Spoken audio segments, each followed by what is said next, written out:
y'all, Editor Lauren here. Just wanted to give a heads up that the last 8 minutes of Ben's audio and video had to be recovered from the internet recording, so they're lower quality, but they're there. And then just a quick apology for this being out late this week. I had vaccines on recording day. The next day, editing day, I spent recovering, kind of knocked on my ass. So, we should be back on schedule next week. Enjoy the episode. Hello, and welcome to episode 10 of Snap on This. I'm LaurenWhatevs, here today with my co-hosts as always. First up, it's an even week, so we're starting with Benjamin Roller. How was your week in Snap? And keep it snappy. Oh, I will endeavor to keep it snappy. Okay, so the week in Snap played a fair amount of high voltage. That was like a large fraction of my Snap participation this past week. It's an alright game mode. I will not be particularly sad to see it go. I got the card. I did not get the Iron Man variant. That's okay. I suppose, is it still going on? I think, right? Yeah, for another day or two. I'm day? Probably not. Yeah, I think it'll be done by the time this airs. Yeah, by the time this airs, it's over. So I probably didn't get the Iron Man variant. That's fine. I kept working on Scorn things. I love Strong Guy right now. This podcast, very pro Strong Guy, as we've established. I haven't played him recently. It's sad. Not since Phillips died. My Scorn stuff is like, the next Scorn deck I build, I am going to, you always have to like challenge some of the conventional wisdom when you're trying to like come up with something new. So like I was trying to go no Dracula, no Apocalypse, but I think it is time to relent and start cooking with Dracula and Apocalypse and Swarm. Or not Swarm, Scorn rather. But yeah.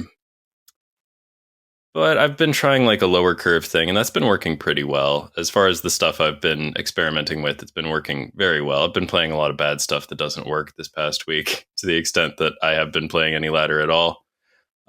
So that's still evolving. I don't have anything that's nuts yet there. There's a little too much Cosmo going around these days for my liking. I think that's just sort of ruining my enjoyment across the board. I play a lot of stuff that doesn't like Cosmo. What can I say? On reveals are fun and cool and like kind of the joy of the game. Like the primary ability. Yeah, I'm still out here surfing. I've been trying the Surfer without Surfer. I also have been trying a version where I've put Surfer back in the Jeff spot. I don't know. I haven't been playing on PC, so it's hard to like compare stats and see like what's really working and what feels like it's working. Speaking of things I tried on ladder this week, I tried a deck from a listener on Twitter. I was contacted, and the deck had Scarlet Spider in it, so I was like, well, hell yeah, I'll give it a shot. It was a Namora joint. I believe the Twitter user was Kilgannon, and yeah, it was pretty fun. I won a couple games with that.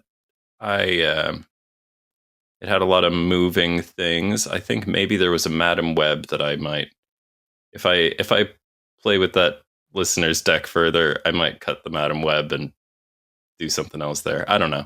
That's just a secret tip to you, Kilgannon. Maybe try cutting Madam Web from that. I don't know. Also, maybe it's working. I probably haven't played it as much as you did. So if you think your deck is in its optimal form, then stick with it, dang it. Other than that, I played a fair amount in the past day or so with Toxin, the new card, and that's basically all the Snap I've been playing. Haven't done any Conquest. Have been playing a crap ton of Hades 2. Big fan of the Black Coat, the final of the Nocturnal Arms. It makes Melanoi into a Kingdom Hearts Iron Man, just shooting locked-on missiles and all kinds of dope shit. So yeah, if you're not feeling Snap, Hades 2 is a pretty cool game to play right now. That's what I say. But yeah, mostly I've been playing Toxin the past couple days. So we're going to talk about Toxin in a minute, and I'll have more to say. Yeah.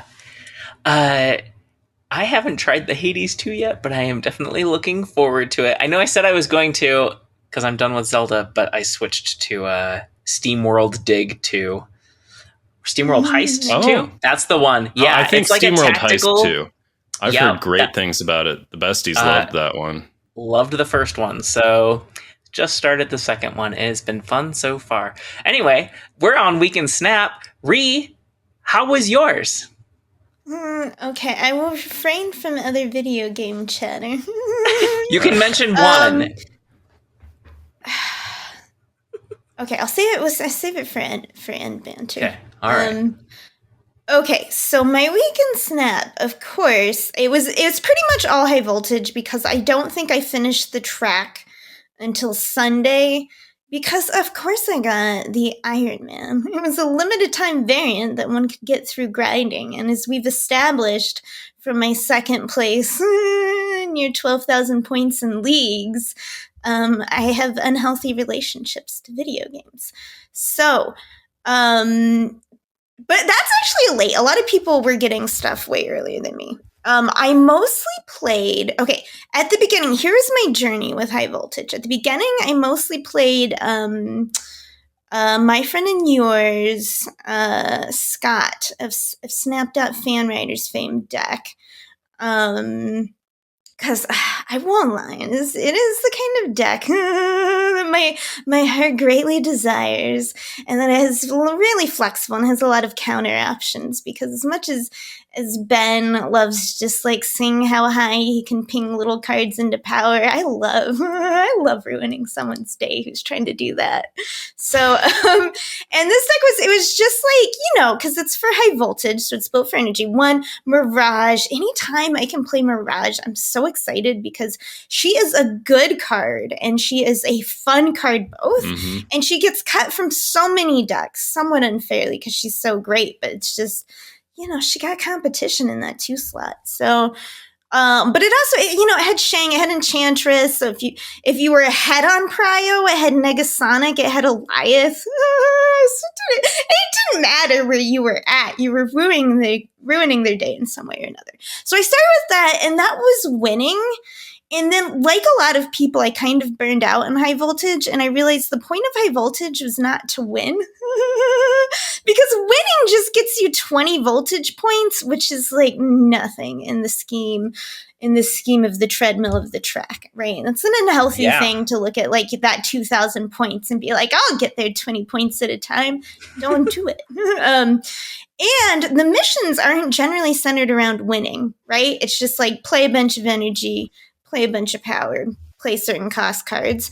The fun of high voltage, and this is where I got in, is when I got into, I brought in my I'm still tinkering with it a bit, my Scorn deck. Lately, I've taken out Wong and introduced Grandmaster. That's where I'm at with my Scorn stuff. And, this was still Wong's scenario, but it works for all the energy, right? And that's what I brought in. And I found I stopped caring about winning the game because that wasn't going to finish my missions anyway. It wasn't the point. It was making really fun Wong Scorn plays, and just like watching that go off. I stopped caring what they were doing so much unless it was ruining my day. And I think that's the point of voltage and why it's a short-term thing. And hopefully next time for me, they just like ban different cards. Because it's like, I don't need another high voltage of everyone playing Ebony Maw. As much as I played so many Mirage 1/9 Ebony Maws on turn 3 alongside my own 1/7 Ebony Maw. But yeah, so that was my weekend snap, Lauren. What were you up to? All right. Yeah, I similarly went through the high voltage journey where I was playing around, and then the meta kind of seemed to settle, or at least people were playing a lot more good decks instead of just having fun. And it was like, well, almost all the points are coming from missions. So I was purely focused on missions. I had like an energy deck that had like all the energy cards in it. Not Electro because F that guy, but Arishem and Wiccan, and it's just like, let's make sure we're getting 20 energy to spend. And yeah, I knocked out missions pretty fast. I also went for Iron Man. I don't know why, because I'm never going to use him. A variant you're never going to use is worth like 24 credits. So, like I passed on the Conquest before, I should have passed on this, but I didn't. Anyway, I played around with Agony. I have a clip that I got doing a triple merge with Hulkbuster, Phoenix Force, and Symbiote Spider-Man. Tried to make it happen with Agony. It was very difficult. I'm going to wait for a helpful hot location. So that was great for my rank. Hope that sounded like it was laced with sarcasm, because it was. And then Toxin came out, which we're going to talk about in just a second. But I played a lot for a Tuesday. Yeah, I had a lot of fun with that card. And reversed my rank's direction with what Agony did to him. So, with that, let's move on. Let's talk about Agony. A 1/2. After you play a card here, merge this with it. A 2/1? So, or wait, no, a 1/2. We're talking about Agony. Oh my gosh. Agony I was like, first. are we talking about Toxin yet? I just want to talk about Toxin. Get through the agony. Resist your toxic impulses, Ben. All right. Indulge in some Full disclosure, agony. Agony is a card I have not yet played. I have obtained, not put it in the deck yet. No. Oh my gosh. I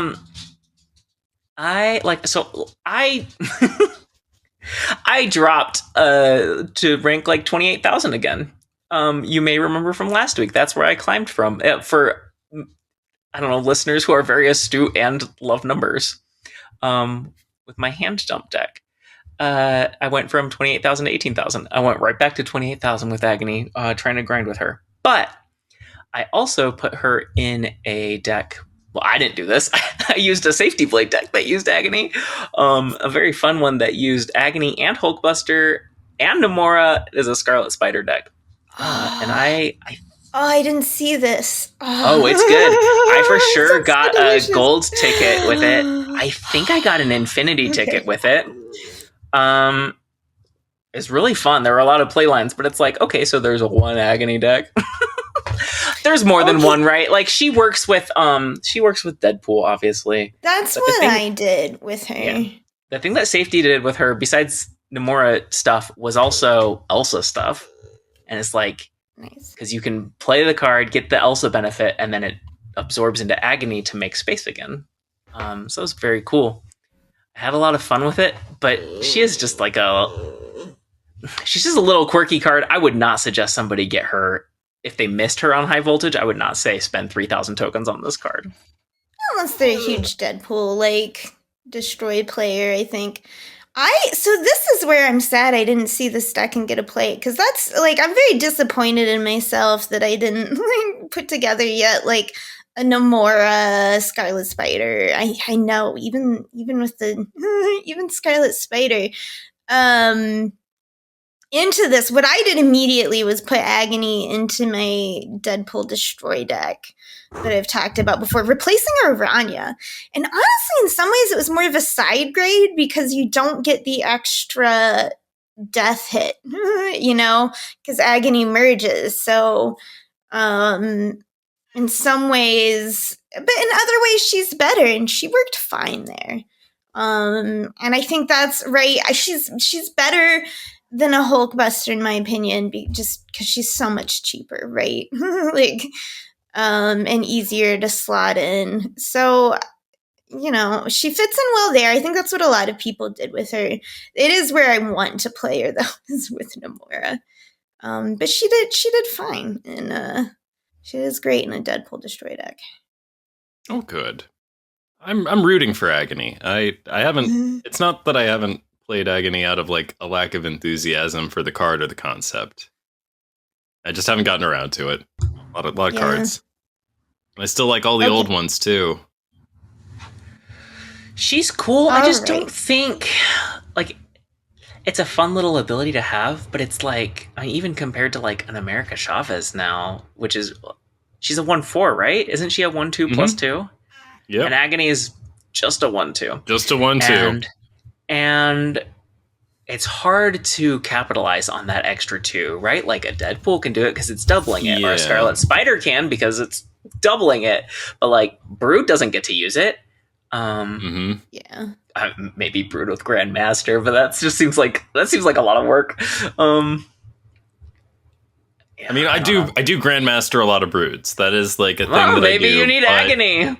No, I don't think that's how that works in that deck, or in one of those decks, because I've done it in multiples. But yeah, man, America Chavez really does seem to eat Agony's lunch for many intents and purposes, in my opinion, as an observer, having not currently dirtied my hands with Agony yet.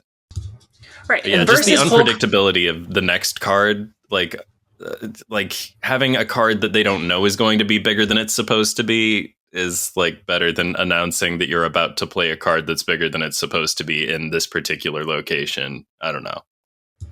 Just you can delay it a little bit though, right? Like I was going to say, she has more control than Hulkbuster and more than America Chavez. There's pros and cons to that. So you can keep playing in another location and then eventually play on Agony, but it's just like the juice isn't worth the squeeze though. It's like, what are you going to do with 2 extra power? Yeah. I mean, it's not nothing. Cards. Yeah. But I don't know. Yeah, I think most decks would rather play a 1/4 America Chavez. Yep. If like given the choice just between those 2.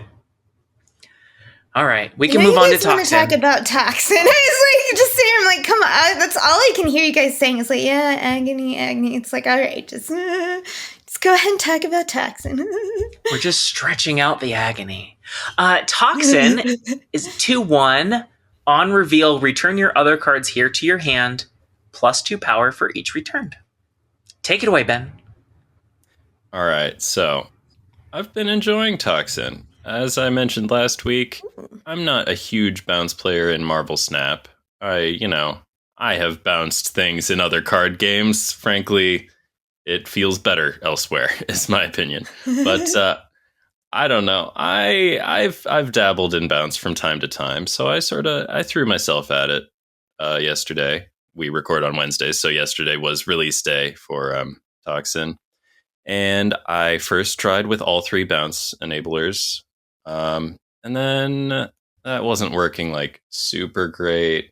Also, I'm always talking about how I have to have like some point of disagreement with the conventional wisdom. So like at first I was trying bounce without Mysterio in it. And I think this, from my experience, turns out it's a little better with Mysterio in it. So that is no longer the point I am trying to dispute. Mysterio is in all the new versions, so I had to decide which one of the bounce cards I hate, that I don't approve of, and Falcon was the one that had to go. So I've been playing a list that is the Hood, Silver Sable. Oh yeah, I bought Silver Sable with tokens just for bounce experiment. I wasn't gonna do bad. Yeah, like I try to do things right when I do things, so I needed Silver Sable. It's true. Hood, Silver Sable, Nico Minoru, and now I've been testing 2 different versions of this deck. One has Rocket Raccoon, who I don't like, and I'm rooting against. I'm rooting against Rocket Raccoon. I prefer this version that I'm about to list here instead, that has US Agent. So no Rocket Raccoon in this one. Toxin, Grandmaster, US Agent, Agent Venom. So many agents. I didn't even realize until now. All Mysterio, the agents. Sage, Bishop, Hitmonkey, Beast. And that's been working pretty well for me. Positive on the SP, although things do get a little easier once you've tanked your SP. It's true. Then the meta hardens back up as you climb back to where, y'all get what I'm saying. Point is, absolutely. Toxin is a very fun card. Also, Grandmaster, very fun in bounce. I don't know if everyone else is doing this yet. I'm doing this, and I'm loving it. Grandmaster in bounce. It's Grandmaster everywhere, to be honest. Grandmaster is the card right now. I've done it before, but I have not been doing it with Toxin, and It seems great for both Toxin and Beast. Toxin and Beast, yep. Either one, super great. Also, Nice. if all you do is Grandmaster, Silver Sable, or the Hood, that's not the end of the world, folks. True. As always, if you're playing Grandmaster and Agent Venom in the same deck, try to play Agent Venom in the middle if you can, so that you don't muddy up your Grandmaster slots. And I've been having a lot of fun with that deck, and I recommend giving it a shot if you like that sort of thing. Sage is such a beast. Our experiences are so different, but I want Rhea to go first. Oh, you want me? I probably have the least interesting stuff to say. That's fine. Okay, wait. Did you have more to say about Sage? You said she's such a beast. Oh, she's such a beast. Is she very good closing card. for you? Like she's a final turn card? Sometimes. You bouncing her? Sometimes I bounce. Sometimes I clone with Nico. Sometimes I play on turn 5 and then Grandmaster her on 6 for a surprise. There's just a lot of stuff you could do with Sage. Real good card. Okay, I dig the flexibility of like playing her on 5 and 6 versus Monkey. That's harder to do with because you want to play a lot of things with him. Yeah, I have to say, Hitmonkey is not as good a card as Sage, in my opinion. I'm still playing Hitmonkey in this deck, but I'm like... In bounce, I disagree. Yeah. Okay. I side with the tech girl. They always win. Okay. Sorry, I mean, based on the mechanics of the game, Sage. Based on the animations and sound effects, I have to give it to Hitmonkey. Just saying. I do like my Hitmonkey variant. I'm rocking the Rianne. Oh, I love the you Ivan have the Shavrin. Rianne? I'm so jealous. Oh, I wanted that. That I would be jealous of a Ben variant? What does the world come to? Well, Okay, they do throw them at me sometimes. I can't say no. I'm such a bully sometimes. Okay, so I didn't pick up Toxin because I've got a couple 2-card weeks coming up. One we'll be talking about soon with next week's card, so I can't spend the keys. And but I did get to do something that I never get to do anymore, and I hopped in and watched Unfit Parrot play a little bit with Toxin, who was also playing Bounce into a lot of Cosmo, let me tell you. Into a lot of Cosmo. And Problem. okay, first I do have to admit, I'm so mean, so I don't mean to be, but like I did immediately bully him that like, okay, because I know we're talking about Toxin, but I could not take my eyes off of his Silver Sable. One, he had the last Spotlight variant, so it's already a pretty card, but like, oh, she was like a 0-8 in his hand once, and I don't have her. She isn't mine. I did just get 6,000 tokens, and Ben just bought her, and I'm like, no, wait, what if they put her with Ajax in a Spotlight, and you can grab three new cards in a week, you know? But like, that would be months from now. You're right, maybe I should just get her. She looks so good. There. But he had her in this hideous green border, and I immediately bullied him into like upgrading her to purple. I don't want to talk about what border my Silver Sable has. Oh my gosh. I was like, but she was doing all this work for him. Look at her, just over and over again, coming out with her boss energy, like right hammering into like she would. I'm pretty sure there were like 2 Cosmos out on the board, and she was like a 0-8 in his hand, and I'm just like, oh, I want this card. I cannot deny my heart has greatly desired this. Okay, but we are talking about Toxin anyway, and yes, I'm really sorry. It was so bad of me, and then the rest of the stream, I'm like, do not mention the hideous green border on the Black Swan. Don't bring it up. Don't bring it up.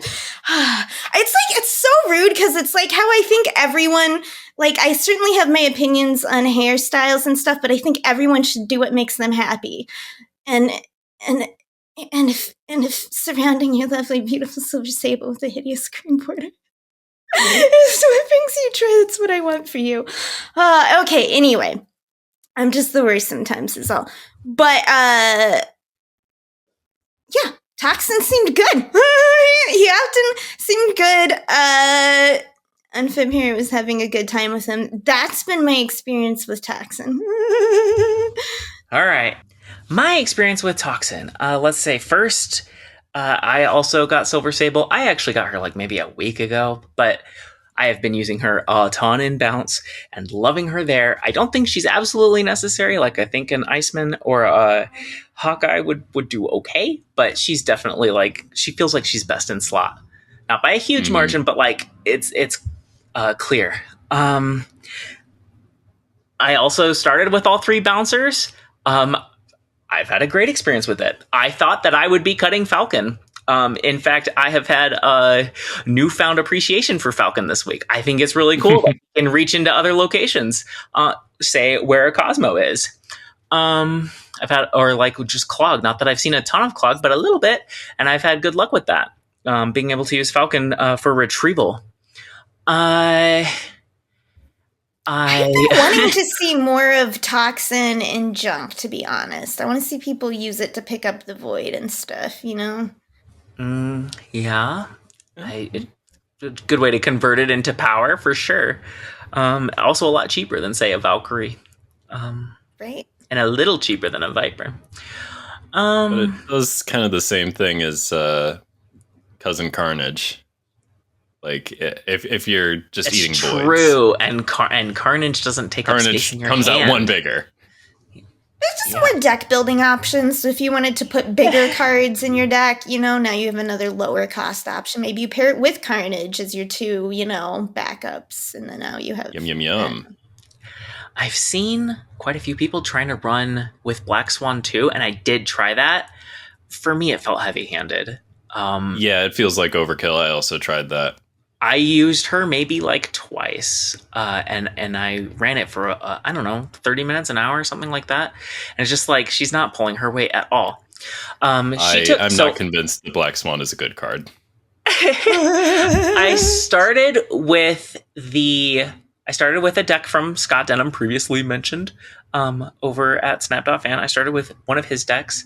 I cut Sage for the Black Swan to experiment with that. And then I joked, in like a chat with friends, I was like, maybe I should put Wasp in so that I can do more of my double bouncing the bouncers, you know, give Toxin some more value.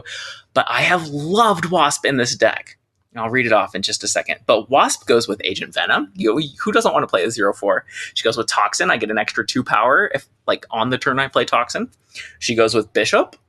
And she goes with Hitmonkey. So she has she's pulling her weight in this deck. And she's a great target for Nico Destroy Spell. So here we go. If I don't have Hood. This is the deck. Again, this is 11 cards are from Scott. But I threw in the Wasp, and I think she's actually amazing here. Wasp, Hood. Oh, go ahead.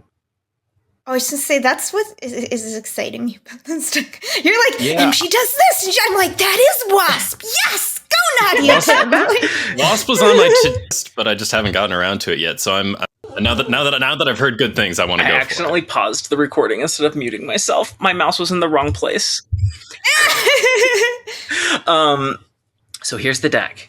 It's Wasp, Hood, Rocket Raccoon, which you said you weren't a fan of, but I am getting Rocket to 9 power or more regularly. Silver Sable, also getting huge. Nico, gotta say a special shout out to hitting Nico with Agent Venom and then using her double spell. That's a big Nico. Toxin, Falcon, Agent Venom, Mysterio, of course, Bishop, Hitmonkey, and Beast.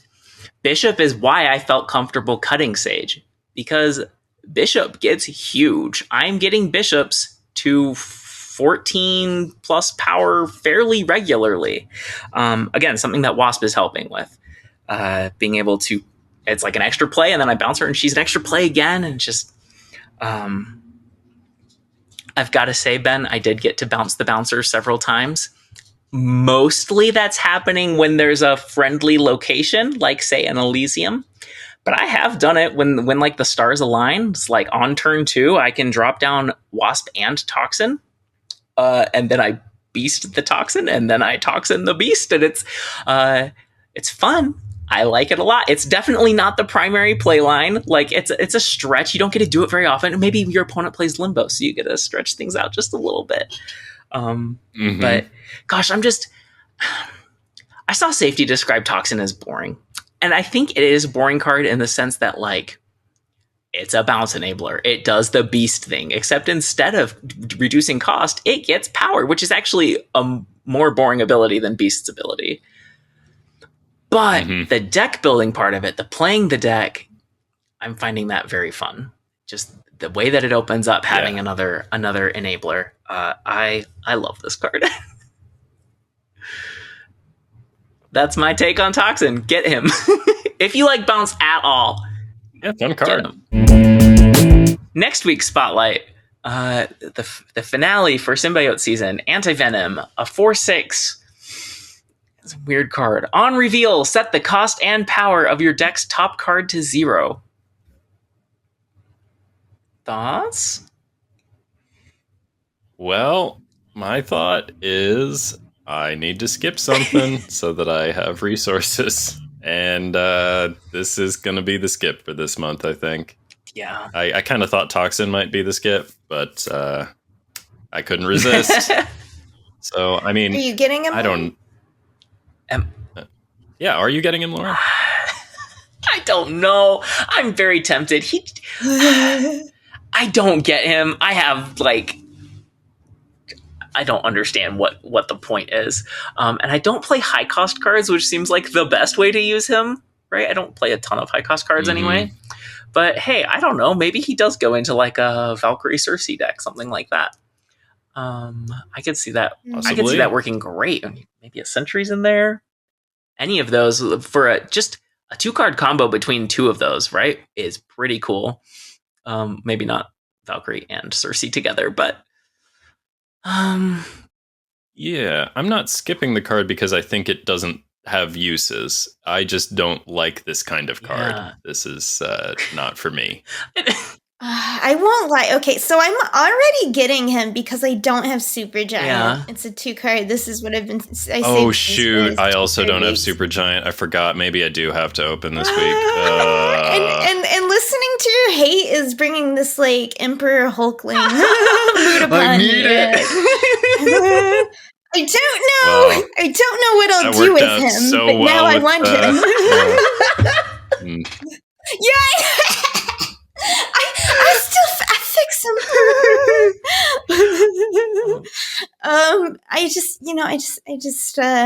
I'm still working on it. You know, I just said Valkyrie. I don't know why I didn't think about this before, but Valkyrie fixes the 0 power problem. Yeah, I thought that's why you were saying it. So, if he's a Valkyrie friend, maybe I am getting him. I don't know. I'm going to commit right here and now that I'm going to build a deck with him before buying him, because I'm an impulsive person. Okay. And I can see this card either being something fun or something that I'm like, why did I buy that? I built one deck and I think it's dumb. And I try really hard to listen to people's responses, at least for a few hours. Or reactions. I think where I want to start, and I don't even think this is like the best thing to do with him by any means, but it's like he does actually make me want to play Howard the Duck, which very few things do. As much as I love a detective and a duck both. A duck detective. And a duck detective. So perfect. Okay. So, and that makes me want to put him in like some Spectrum, some Spectrum Wong bullshit. With Howard the Duck. So, like, that's just kind of where I feel like I want to start. There's probably cooler that deck lets you play beyond, Luke Cage also, like, in a more natural way. Right? So it's just like, that's where I just want all those ongoing, play some Mobius. Yeah. Ruin someone's Ravona or Sarah. US Agent. Play some Cosmo. Ruin some Toxin players' days. that's that deck is. But you do want to have like a lot of expensive cards so that Anti-Venom gets value. That's what I'm thinking. Like that deck I tends to be mean, pretty okay, low yeah. curve, but hey, that's why Howard is there to make sure that you hit Claw or Spectrum. Right. We have Cage. Yeah, we could put it could be maybe it's like an Onslaught Spectrum kind Ooh. of deck. You know, we just got all the let's stack up some I like that kind of some greed. I'd be Omega excited Red about up playing in a there. 0/0 Onslaught, potentially. Yeah. But we got Luke Cage, so he'd be at 7. Yeah, and I mean, a 0/7 Onslaught would be better, sure. But I mean, if Luke doesn't show up, Yeah. I might still get excited about it. Right? And look, Ongoing's got those fun things, like I was saying, Omega Red and stuff that you don't. Oh, yeah, I love unless Omega you're playing Red. Spectrum, you don't often see them. So I was having a lot of fun with Omega Red and High Voltage. Fun. Yeah. I think if you're running Howard, It's a cool card. different Howard deck, you know, now you get Anti-Venom, Iron Lad, and Jubilee. Maybe that's the critical mass needed to justify it. I don't know. They're all 4 costs though, which like Could be the time. makes it hard, right? Like this card. Oh, you know Yeah. what that So begs hard. for? Some just a little cat in there? sport cat. Yep. Uh-huh. Oh yeah, he's a Zabu friend. Sorry, I love that card so much. I thought that alone I might love tempt this you guys. Although, like, man, that deck just really doesn't want to run into Mobius, huh? You know, like, if the plan is to Zabu into Anti-Venom, like, wow, you're just... Everything is getting wrecked by Mobius. But nobody's playing Mobius That's why you right gotta now. put in a rogue. Mobius is going so to you be steal the everywhere for Mobius. like 4 or 5 Mobius days. will be played. That's true. Yeah. Dang, Mobius. Oh, dang. You gotta like echo. Yeah, put in all the cards. Just evaluate him based on the games where you don't play against Mobius and be like, this is where he's going to be in 4 weeks. I'm excited to get. I'm sorry. Any more anti? No, we can go on to the friends. Well, I mean, yeah, I guess. Is there much more to say about Anti-Venom? What do we think everyone else is going to be doing with Anti-Venom? Iron Man. I don't. Yeah, I was going to say like stuff? Iron Man, Arnim Yolo. Null's a good one. But kind of everything else in Destroy is not great. You want a 0/0 Venom or I don't know. Well, Zola and Venom and Null, those are all solid hits for Anti-Venom because a 0/0 Venom is cool. That's true. I mean, there are a lot of things in Destroy. I think it was Sammy who pointed it out that like there is I don't know. There are more good hits in Destroy than in other archetypes. I guess a lot of the Destroy cards care more about being enablers, like care more about what they do than about their raw power. Death would be a big exception. Maybe that's a thing. Maybe you don't run Death in that deck. Yeah. Yeah. Okay, the friends are Ghost-Spider and Supergiant. Okay, I don't. One of those cards I love. I'm a big Ghost-Spider fan. I think it's ridiculous that she's not Series 3 by now. It's pretty basic effect that I think everyone should have access to, especially since that card's been out for forever. Agreed. It was in my first Infinity Conquest winning deck back when it was 2/3. Ghost-Spider's great. If you don't have Ghost-Spider, that's wild, and I feel bad for you. I agree. I feel like she's like essential. Yeah. In move decks, like Phoenix Force, Hercules Balance Tort, somewhat sillier decks, but also like occasionally just as a surprise card. Like back in the day, I feel like sometimes people were putting her in Shuri Red Skull decks to whisk the, to protect the Shuri card from a Shang. So those kind of shenanigans. She works with the combos like that, as well outside of move. So yeah. And in 1/2, it's the perfect cost for her. She's great. Yeah, I agree. She doesn't get used enough for non-move things, but she's essential in move. Supergiant, I love this card, and apparently both of you are missing it. But it's like a really weird. I hate What? this card. It's a really weird tech card to run. Like, I don't think you run it offensively very often. Defensively, that's what I'm trying to say. I don't think you run it defensively very often, unless you can also run it offensively. There are cards that really like, Cersei and Valkyrie are two of my favorites that go very well with Supergiant. You can really, I'm assuming this is why Ben hates the card, you can really mess up somebody's like whole thing by stopping their turn 5. Stop a MODOK or a Sarah, like you can do a lot of damage that way. You can completely ruin some decks. That's part of why I hate the card. Also, I hate the idea of playing the card because it's just like such a tempo detour. I'm just like, yeah, I'm trying to go full steam ahead. And Supergiant's like, well, do you want to spend the whole turn playing like bad stats and being no fun? I mean, yes. like, maybe you'll screw over your opponent. Maybe you wouldn't. I don't know. These are the reasons why I have not sought out Supergiant until now. And man, it would be wild to skip a card or a 2-card week. I don't think so. If you're not going to use her, is it really a 2-card week? I mean, I don't know. I'm only missing like 3 or 4 cards right now. I don't know.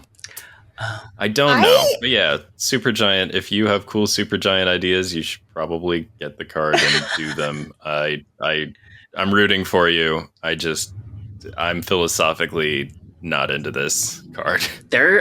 Okay, no, I'm so interested by this card, and probably for all the same reasons, but in the other way. Because when I come across the Supergiant, I'm like, oh, a Supergiant, because I don't really see it a lot, first of all.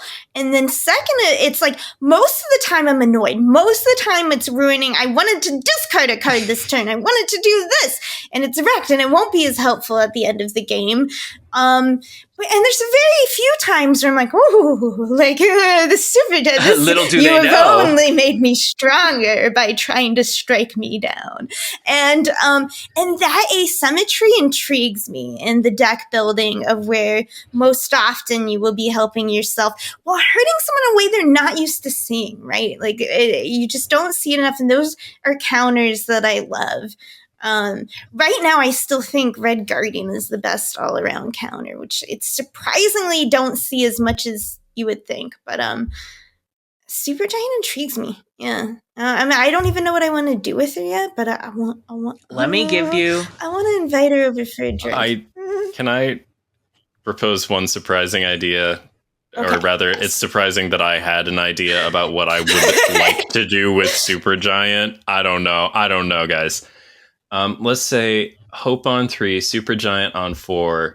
And I got this idea from playing against Supergiants because you make the best of it and stuff. And I'm like, hey, what if I did this on purpose? But like, my favorite thing to play when I've been Supergianted against is Silver Surfer because, it's a great thing to have go off at the end of the game. And, that's a sweet little guarantee there. So like, what if Hope on 3, Supergiant on 4, your own Silver Surfer and some other 3 cost, and your opponent doesn't even know that you're playing Silver Surfer yet. That's my thought. I like those. Those are very Ben thoughts. I was going to suggest, just to give you guys a little inspiration, Grandmaster and Absorbing Man. I know Mystique's less in your wheelhouse than those 2, but those 3 sequenced after Supergiant are really cool. You could do your Abs Man on 5, and then on 6 you could play something and Surfer. Still vulnerable to Elias, which is the Invis-Woman. I used to love Invis-Woman. Oh, and yeah, now Elias. I just fear Elias is the problem. Yeah. That's one way to use Supergiant offensively, is if you're running Elias. So this is my other thought with Supergiant is whatever prio is on the end of that turn, it's locked in. Like, if you play her on 4... the prio on 5 is for sure the prio on 6, unless you have like a card like Nebula that can build power in between. Like, for the most part, you've locked in prio, and you can make decisions based on that. You don't have to worry about how what they do on 5 affects your prio. Just You're so right, Then you Lauren. have That's to make sure that you me. have prio they're on 4. And as I was just whining about, Supergiant is not exactly winning the tempo race. Yeah, that's the hard part, is you have to put out a lot of power in the first 3 turns if your goal is to lock in prio in your favor. Or even to okay. Fair enough, but I feel like that has been part of the problem. When I run into Supergiant and it's just problems I'm not used to having, a counter I wasn't expecting, where I thought I could do stuff. So, yeah.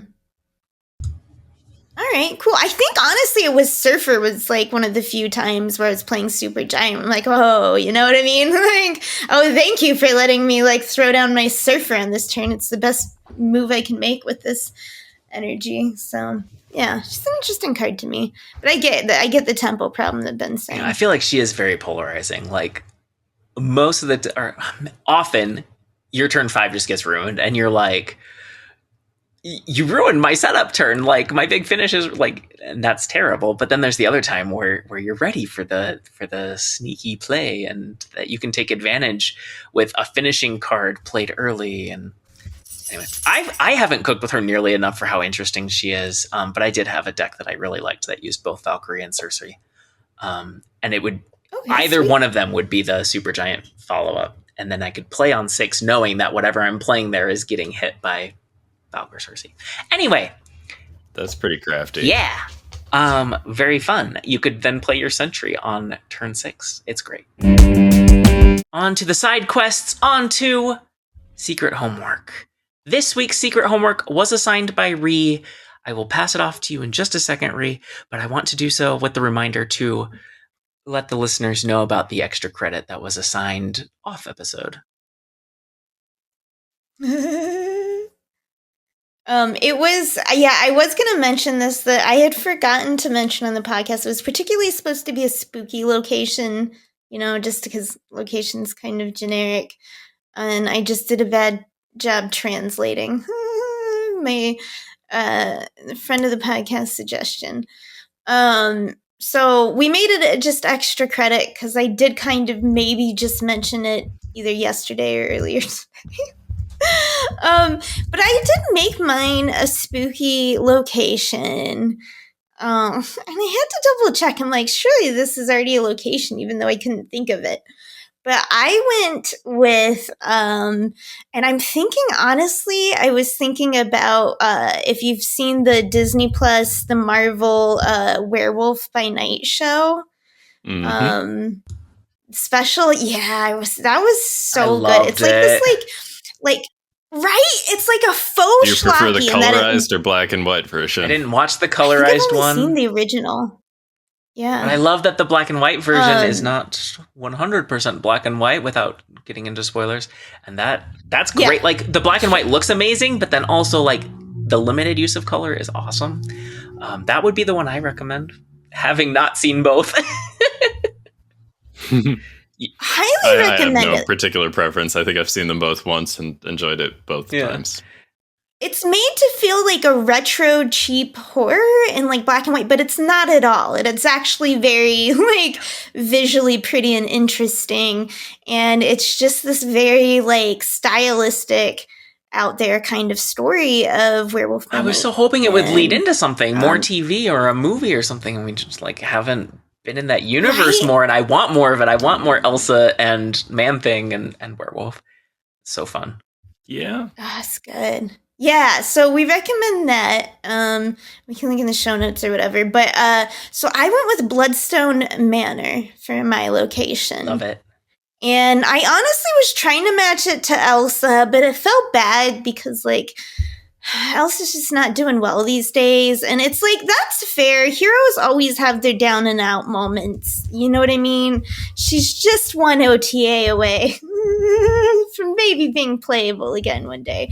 But, so I went the other way. I leaned into Werewolf by Night as kind of a related card when I was thinking about it. I've decided the ability would be, if you played an on-reveal card here last turn, gain 1 energy this turn. So, you have not just play a card there, but an on-reveal card, and then you can get an energy next turn. Maybe there's a better way to word that. But, mostly I really love playing Werewolf, to be honest. That was actually the Toxin Unfit Parrot deck I was watching. He made a Werewolf bounce Ooh. deck. And I'm like, this is the most tempted I've been maybe to play bounce because Werewolf is Werewolf so bounce fun. is really fun So- because you get to have the I explosive do like it. final turn. I didn't mention it, Yeah. but that was one of the Toxin things I tried that did not work super well. I was like, when I was trying not to play Mysterio, I was like, this will work great with Werewolf. Extra room to move around, no Mysterios. Yeah. Didn't work out that well. Oh. But anyway, Mm. sorry for detouring. No, absolutely. It's so that's what's fun to. He's fun, so I wanted a werewolf friend, and that was my location. And next, we go to Ben, because Lauren will send Alright. you homework later.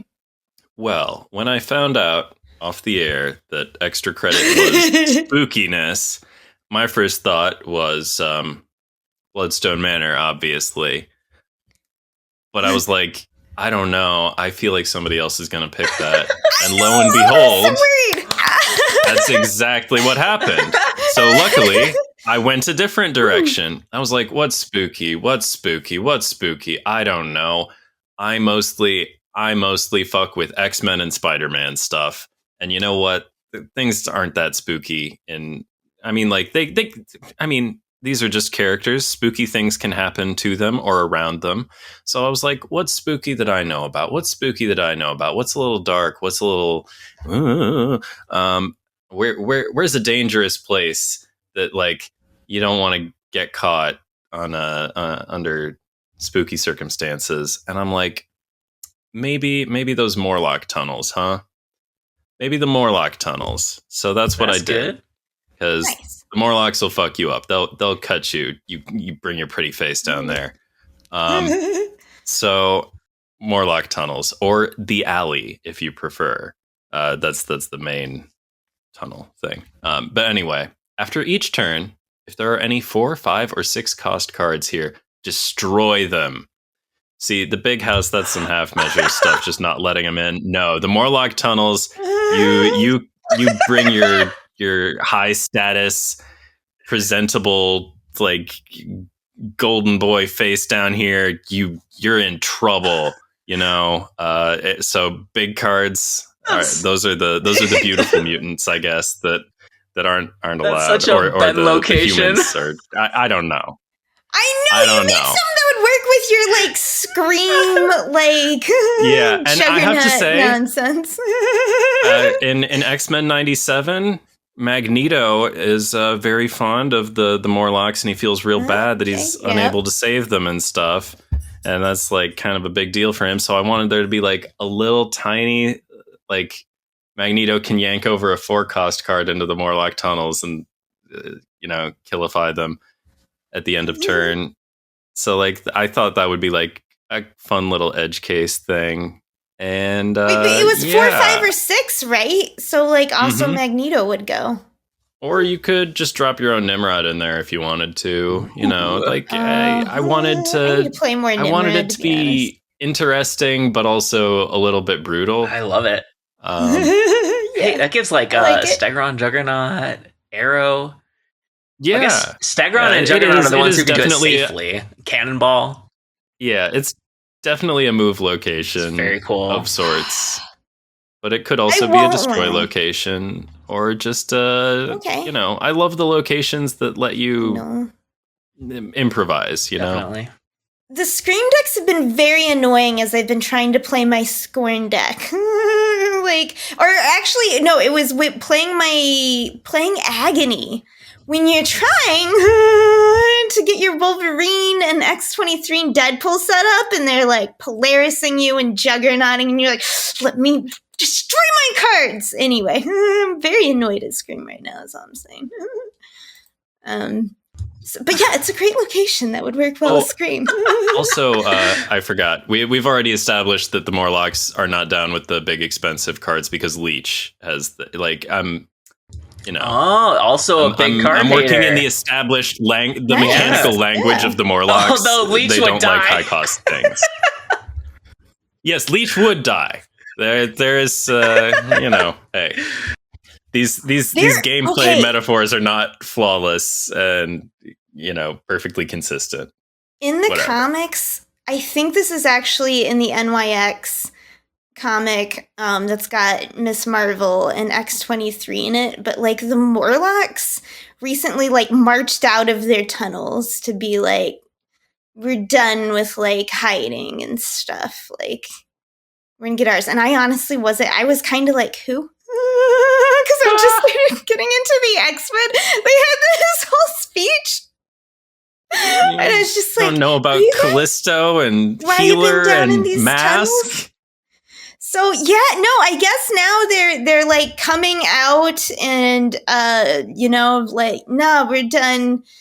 We're claiming our pride, and I'm like, cool. I'm glad to hear about you. First time. Anyway, so yeah, Ben, I like how all of your stuff is very comic relevant, like unintentionally. I feel like I don't like. Comics. I don't think of myself as being like the number one lore kid or anything. I like things that make sense, and I do like some Marvel intellectual property stuff. I have a long history with the brand. I don't think of myself as like being the lore heavy kind of person, but I don't know. I'm glad you're appreciating it. I would not claim expertise. Okay. Lauren, did you also pick Bloodstone Manor first? I did not. In fact, it did not even come up when I was trying to research spooky locations. So maybe I researched poorly. My first thought was actually Transylvania, and I was like, that's got to be in a Marvel, right? Like Dracula's here. I bet Transylvania is. But what I ended up going with is right? New Salem. Oh, yes, it is. Transylvania is in Marvel. I don't know how present it is, but it's there. I went with New Salem, which is a hidden mystical city in Colorado. I have no idea how present it is in the comics, but it's home to magical creatures, witches, warlocks, wizards, and you have to have magic to get there. And so it kind of repels people. And so the ability is after you play a card here, it moves to another location. Kind of a Luke's Bar. Or like a reverse Asteroid it's M. Also kind of an Ant Maze. Kind of an Ant Maze, but it happens with every single card you play. And so if you need to put stuff there, you have to play something like a Brood or fill up both of the other locations in order for something to stick. And I thought that had really enough like variety that could take advantage of it and ways that you could intentionally play to make it I don't know. Like, I really think Luke's Bar is interesting. I misheard it at first. Okay. Do you need me to say it again? I thought the location itself moved. Oh, no. That would be... like Brigadoon or some every turn. That would be insane. Like crazy Quake stuff. That's another very good idea. I like that a lot. Swaps with another location. But I also like... I like what you ended up with, Lauren. Yeah. But so it repels. Your misinterpretation is also very good. And of course, it would be very strong for move, right? Like your torches and vultures and stuff going there would be great. But I don't know, like...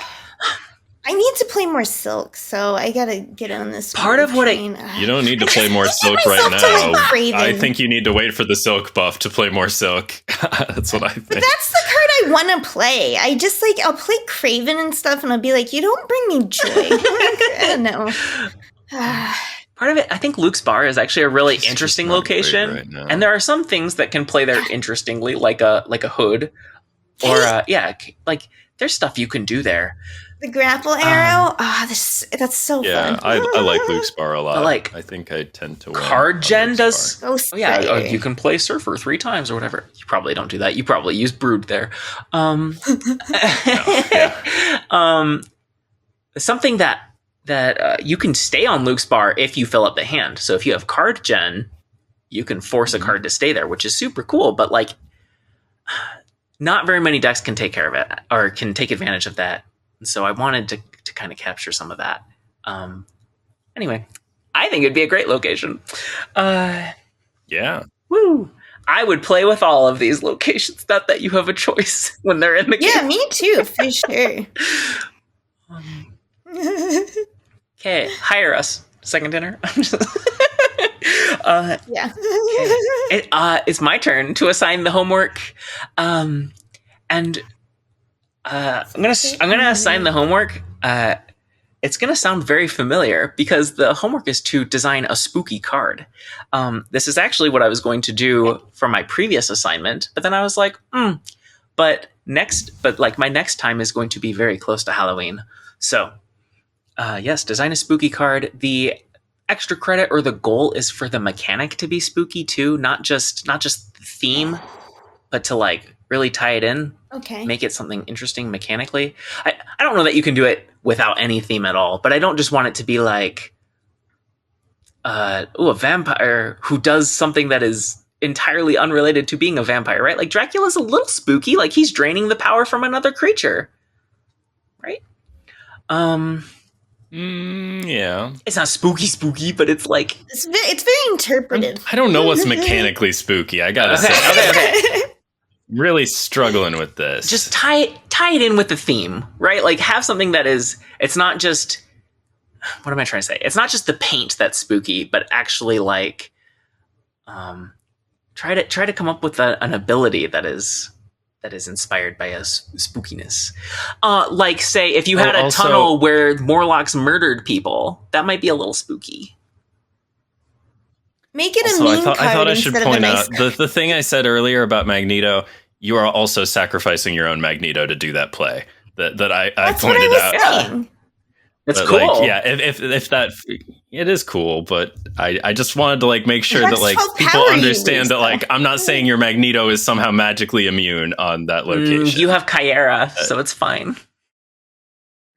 Sure, I guess in these hypothetical situations we always have Chiara. Okay. Yeah, we always drew in Plater. I would like, as I assign this homework, I would like to open up a discussion about the assignee pre-doing the homework, in a sense, which you two have both done the last week, where Ree gave us a location last week, and Ben gave us a limerick the previous week. So I have a spooky card ready if you want an example. Oh, nice. I would love that. But I also don't know that I would like less work for me. I don't know that we want to set the precedent that we always are doing the homework twice. If you're the assignee, so maybe this just like. But to be fair, mine was a suggestion. Sometimes you got to. Okay. Mine was a listener suggestion. I didn't come up with the last story. Right, fair. That's a good point. I didn't know that. I knew the challenge was a listener. I guess I'm the only one making extra work for myself. But you can't keep the score in the game. Okay. All right, fine. I would love to... Different things are a bother to different people. I would love to come up with a second spooky card. So this is my first spooky card. 3/4, Brood Queen. At the end of the game, your cards with 0 or less power become broodlings. Because they are kind of like the aliens, where they like lay eggs inside of things, and the host dies and turns into a brood.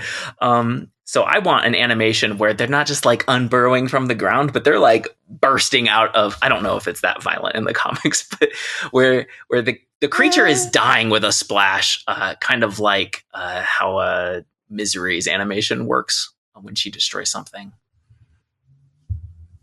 Well, that's neat. I like it. I dig it. It's kind of like an Ultron-y type card, but for different, a way to get different. Yeah. You play it with Supergiant and Surfer. she already does at the end of the game stuff. But yeah. I originally wanted it to be, or my first design was the lowest power card on your side of the board turns into a broodling, which I'm like, but it's like, okay, so it stops a hobgoblin or it stops a void, but like there are better ways to do that if that's your goal. So I decided to go with something a little more explosive. I think she'd probably go in an Annihilus deck. Yeah. Okay. Pretty cool. I'll be excited when every junk deck doesn't have to run Annihilus, though. I don't like when... I mean, I guess Surfer defines Surfer decks, but like... I still miss old junk. Okay. Yeah. He was such a jump forward for that archetype, right? Like... I mean, I know, he made it way better for the meta, but it's less interesting now. There is just like kind of that one kind, like he's so good. They're all Annihilist. Yeah, he's so good. He's archetype defining. And you are just hampering yourself if you're not using him. Right. And also, like, the difference with Surfer is, like, Surfer is one card that lets you try a lot of different things. But, like, Annihilus is, like, one card that makes one thing good enough that you should be doing it. And, like, that's... I don't know. That's just much more limited. Yeah. I don't know. The scope is so narrow on Annihilus. Okay, I have a note that I forgot to share. When we were going into Symbiote season, we like lamented that like this is really not a very spooky season. Why didn't they do that? So that's the bar. The bar is to be spookier than the symbiotes. Oh, okay. We can do that. All right. Not too hard. I don't. It doesn't need to be like make the game M-rated. Everything is relative. Just be spookier than what they did this season. I think what they did the previous season the previous October was awesome with the werewolf and Nico. That was like one of my all-time favorite seasons. It was a fantastic season. That was such a good season. Yeah, it was great thematically and it was so fun. Man Thing, Werewolf by Night, Nico Minoru, 2-cost Elsa. Oh, Black Knight's cool too. Those were the days. I mean, but dang. I mean, they can't all be winners. He's not very spooky. No offense to anyone who enjoys Black Knight. That's just not my cup of tea. Okay, Black Knight is such an anti-Venom kind of card. I was like, why don't I like these cards? And I'm like, oh, they're sort of the same. Okay. I see it, yeah. A way to like cheat out a... You're trying to cheat something. Yeah. It's like, just play honest like cards a combo that to get good it at out. Their jobs. Yeah. All right. Yep. I can see it. No. Don't wanna. Maybe they go in the same deck now. You need Luke Cage. Maybe. You need Luke Cage if you're doing a 0/0 on a Giganto or something. Anyway. If you like what you heard, follow us, like, comment, review, etc. All those things. Subscribe. Yeah. We're in podcast places and on YouTube. You can listen or watch to your heart's content. Our handles for Twitter are in the show notes or video description. You can also email us at SnapOnThisPod@gmail.com, where you can send us reviews or maybe tell us about a deck you tried and we'll doctor it for you. That's not a free service I'm guaranteeing, but it happened in this episode, so it could certainly happen again. No, but it's very validating when we see nice comments. Of course, yeah. Oh, yeah, we love that. And that sort of thing. We really enjoy that. So if you would like to send us nice things. We're currently doing this for the love of the game, and it's nice to know that the game loves us back. It's yeah. Right. Very sweet. Absolutely. We are proudly part of the Snap Judgments Network, where you can find other great shows. On rotation, it's Snap Judgments' turn. They're our Grand Pod. Pulse Glazer and Roy are over there putting out episodes on Saturday. They have great guests, and it's wonderful. But I am going to interrupt this to point out how can she snap, because it is finally my turn to guest on their show. I will be on this week. So check that out. Yeah. That comes out on Sundays. I'm looking forward to it. Yes, it does. Okay, and then just because there's one more show and it would be weird to leave them out, you should also check out Joe's Snap Decisions. It's a great show, too. There's a lot of breadth between our 4 shows in, like, how casual are we? And how many games do you play during your episode? Okay. And a lot of us have guested on these other shows, so you know they have taste. It's true. I've been on all of them. I would be on. Yeah, I think I would hopefully be on all of them again this time next year. Yeah, or whatever. Yeah, I don't know. And maybe no promises, but maybe we'll have them on sometime. We're not really a guest show, but hey, maybe. I don't know. We don't do guests here. Week, I thought that was a one-time very special. It was a Splitsmas special. It's like the D&D problem. It's like, okay, but the more people we have, the fewer turns it is for me. Yes.